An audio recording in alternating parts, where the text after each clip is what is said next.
Well, let's begin by saying, as you know, my first time we really focused a lot on the physical infrastructure because, as you know, we had a huge infrastructural deficit in our country.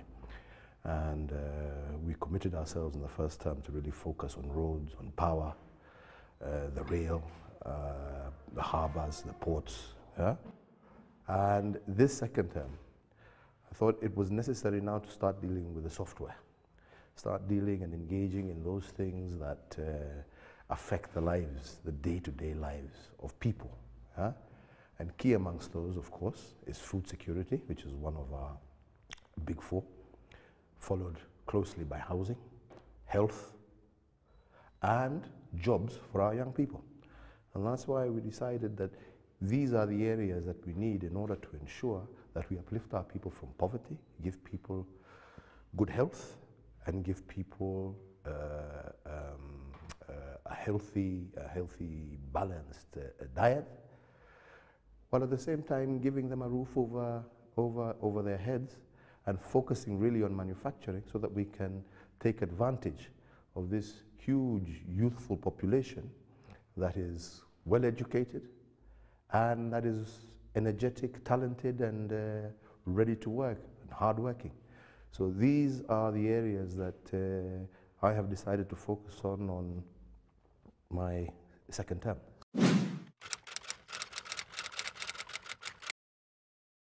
Well, I think it's also been a lack of focus. This is something that has, especially over the last 20, 30 years, we really sort of, I think, got sidetracked.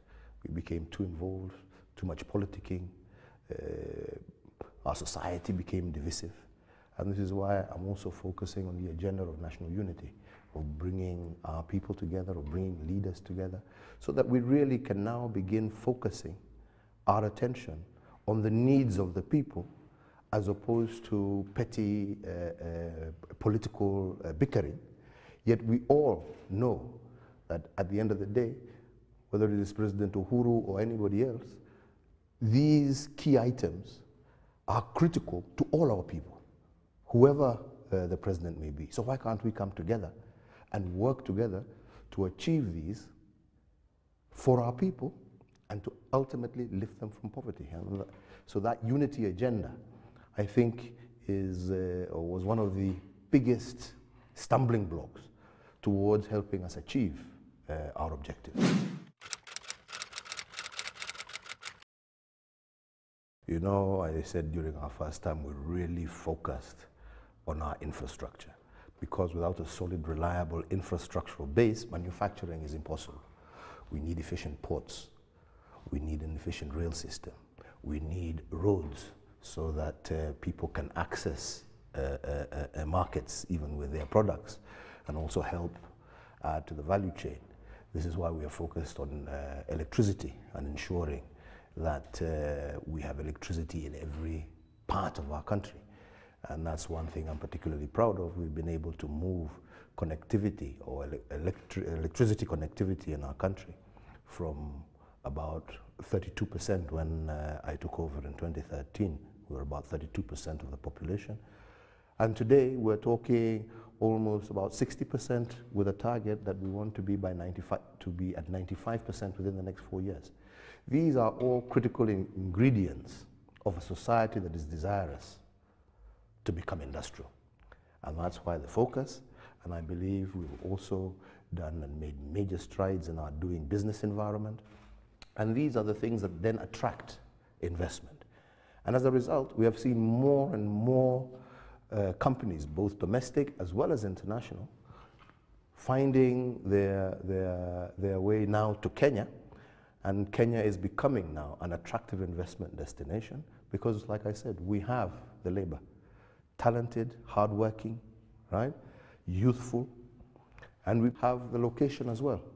So these ingredients put together, I think, is what makes Kenya now ready and on the verge of actually an industrial takeoff.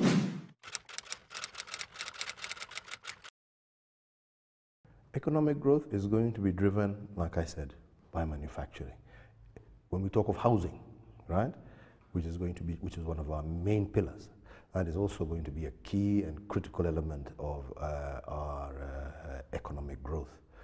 When we talk about food security, here we have value chains, we have increased agricultural output. All of these are what really will be the main drive behind our industrial takeoff and our economic growth. And these, again, are central to my government or my administration's agenda, going forward. And I know you may say that, Tanzania, as you just mentioned, or Ethiopia, have higher growth rates. But you've always got to understand and appreciate that we are talking about a much larger base here in Kenya, right? Because Kenya, in comparison to our neighbors, is relatively much further ahead than the others. So our 5% growth rate is based on a much higher GDP than most of our neighbors. So that needs to be taken into consideration when you look at the growth figures. And 5.6%, which is what we're targeting, for a country that is a non-mineral exporting country, non-oil exporting country, I think is quite impressive.